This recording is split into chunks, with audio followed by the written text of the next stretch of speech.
Trapezoidal channel has side slope 1 vertical 0.75 horizontal. तो side slope n horizontal by vertical 0.75 by 0.75. Okay का? हाँ. चला. And slope of the channel bottom. तो slope of channel bottom yes 1 by 2000. Determine the dimension of most economical channel section if carry discharge किती आहे 0.5 metre cube पर second.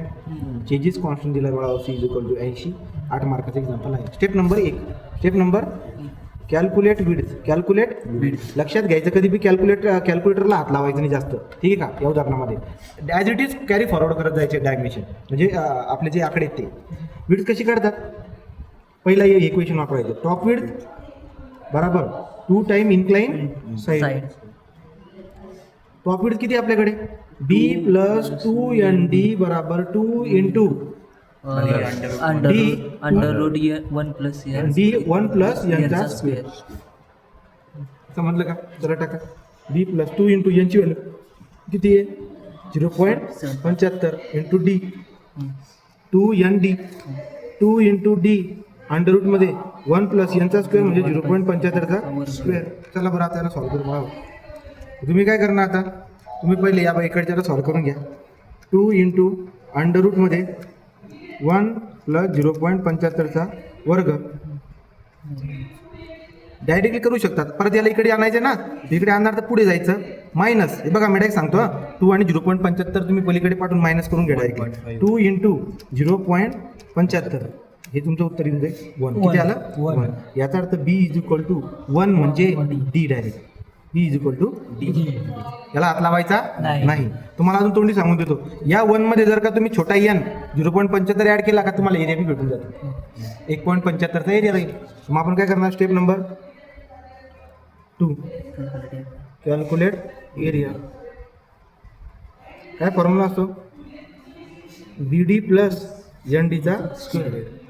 Area बी किती दिलाय तुम्हाला? आता चालू काढला तो बी आहे d आणि आपण ऑलरेडी आहे d. तो d इंटू d. n किती काढला बाळा? 0.75 d चा वर्ग. तो किती झाला? d² + 0.75 d². d² कॉमन काढून टाकला. मध्ये काय होणार? 1 + 0.75 d चा स्क्वेअर. मग एक ऑलरेडी आपला तिथे आहेच, त्याच्यात छोटा n ऍड करा ना म्हणजे 0.75. नेहमीचं असंच करायचं आपल्याला. किती झाला तो? 1.75. एरिया आला 1.75 d चा वर्ग. Hydraulic radius r = 0.5 d. Done. Step number 4 calculate dimension. Dimension कसे काढणार बाळा? डायमेन्शन कशा पद्धतीने काढणार तुम्ही? तुम्हाला डायमेन्शन काढायचे कशा पद्धतीने काढणार? सो देअरफॉर तुम्ही वापरणार q = एरिया इंटू व्हेलॉसिटी. बरोबर ना? एरिया काय आहे? एरिया चालूच काढला. किती आला? 1.75 d चा वर्ग. व्हेलॉसिटीचा फॉर्म्युला काय? c अंडर रूट मध्ये rs. q बराबर 1.75 d चा वर्ग. ठीक आहे ना? c ची व्हॅल्यू किती दिली त्यांनी? 80. r ची व्हॅल्यू किती आहे? 0.5 d. s ची व्हॅल्यू किती दिलेली आहे? 1/2000. 1/2000. शिफ्ट सॉल आन्सर इक्वल करू. आणि q ची व्हॅल्यू किती बाळावं? 0.5. तो टाकून द्या ना 0.5. आता बस झालं. ठीक आहे. तुम्ही जर याच्यात टाकलं याचा आन्सर किती आहे चेक करा. बघा 0.5 कसं टाकतो लक्षात बघा. 0.5 अल्फा इक्वल पुढे काय 1.75 आहे. 1.75 d² आहे म्हणजे अल्फा x चा स्क्वेअर इंटू 80 इंटू अंडर रूटमध्ये 0.5 अल्फा x इंटू 1/2000. बरं का? 1/2000. Shift solve answer equal. याच्यावरून आपल्याला काय भेटून जाईल माहिती का? डी ची व्हॅल्यू भेटून जाईल. किती आली?